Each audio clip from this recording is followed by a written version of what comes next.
beses, lahat ng bagong cellphone, sabihin mo na yung BlackBerry, iPhone, Nokia, Samsung, apat-apat, di ko na nga magamit. Gusto niya? Ayaw! Pero tatao, hindi ako masaya. Minsan nakala mo, pag naabot mo yung pangarap mo, magiging masaya ka na. Pero parang kulang. Ba't ka nang ganito ako? Dapat masaya ako ano to? Sa parking ba to? So, yun. Sobrang nalungkot ako. So, may isang kasama ako sa Prox na in-invite ako sa isang Bible group. In-invite ako ni Samuel B. Feeling ko may pagtingin siya sa akin ng mga panahon na yun. Hindi niya lang inamin agad. May joke lang. Joke lang. Pero, natuwa ako. Yung first na agatin ko, sabi ko, sakto yung message. Feeling ko ito na yun. Ito yung kulang sa akin, yung gospel. Natinggalit ako small group. Matinaw. Pero bakit gano'n? Pag tinitignan ko sila, parang alien pa rin ako. Tatawa ako, bakit? Ang weird. Yung isang ka-small group ko, kinikilig kay Jesus. Ha? Kinikilig ka kay Jesus? Ha? So, Jesus! Kinikilig! Tit-tit-tit! Siyempre ko maintindihan. Pero deep in my heart, I know na parang yun yung dapat kong maramdaman. So one day, nasa kwarto ko, kinausap ko si God, sabi ko sa kanya, ano pa bang maitatago ko, God? Alam niya naman lahat. Kahit hindi ko sabihin. Sabi ko, nag-a-attend ako ng small group tsaka church. Tsaka nagbabasa naman ako ng Bible araw-araw. Pero yung totoo, hindi kita mahal. Yun yung totoo. Ginagawa ko yung pag-attend ng small group Bible study church para i-satisfy yung sarili ko at sabihin ko na okay ako. Pero yung totoo, hindi. Pero yung binitaw ko word kay God that day, sabi ko, pero alam ko sa puso ko na dapat kitang mahalin. At gusto kitang mahalin.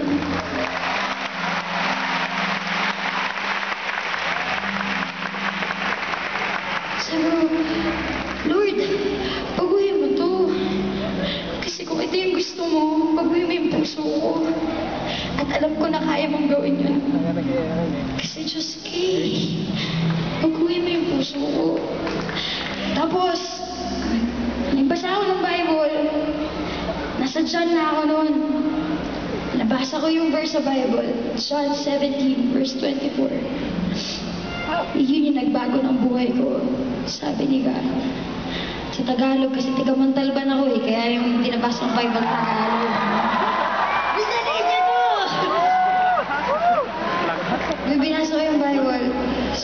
Sabi ni Jesus, nagpe-pray siya nun para sa lahat ng mga tao bago siya ipako sa krus.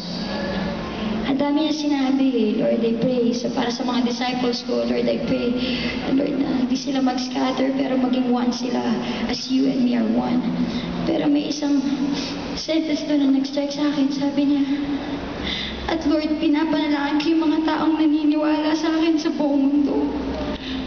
Gusto ko silang makasama ko saan ako pupunta.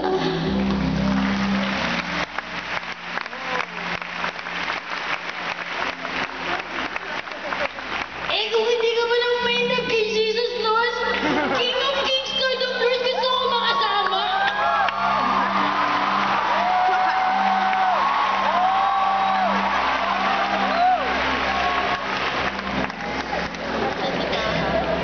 Yun eh.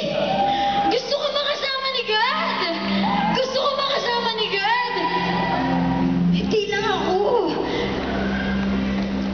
Kaya hindi ko kayang makontain kung ano yung pag-ibig na nararamdaman ko. Na kahit sinong kausapin ko, kahit saan ako pumunta. Ngayon, mas alam ko na yung purpose kung bakit ako nasa industriyang to.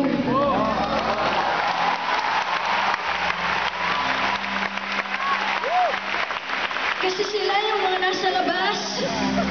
Gusto niya sila makasama ng Diyos. So ayun, nagsashare ako minsan nagla-lunch kami ng mga youngsters nag-share ako ng gospel. Once a month yun, nag-share ako ng gospel, nag-share ako ng gospel. Nagulat ako one day, nalaman ko sa Twitter, may Bible group na sila.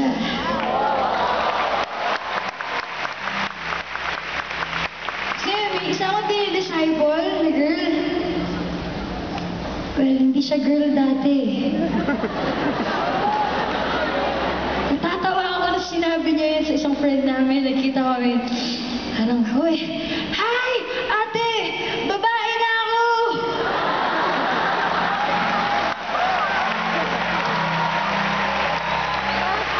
Kaya mong tulungan yung mga kaibigan mo malaman na ang identity nila at kung gaano sila kakaganda sa mata ni God. Diba?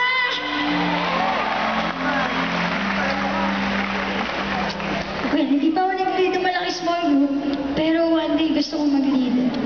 Gusto niya sumama. Masaya ako na pinakilala sa akin ni God itong mentor ko.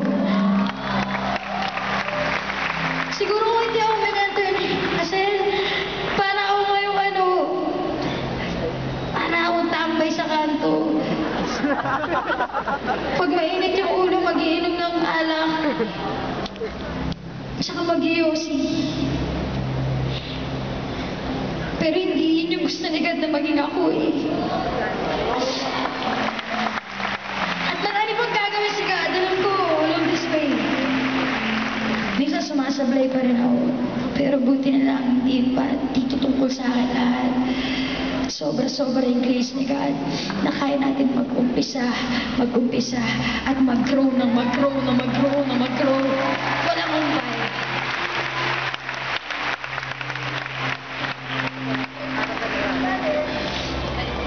Dito, sige. Meron kasi kaming, may cheer kami.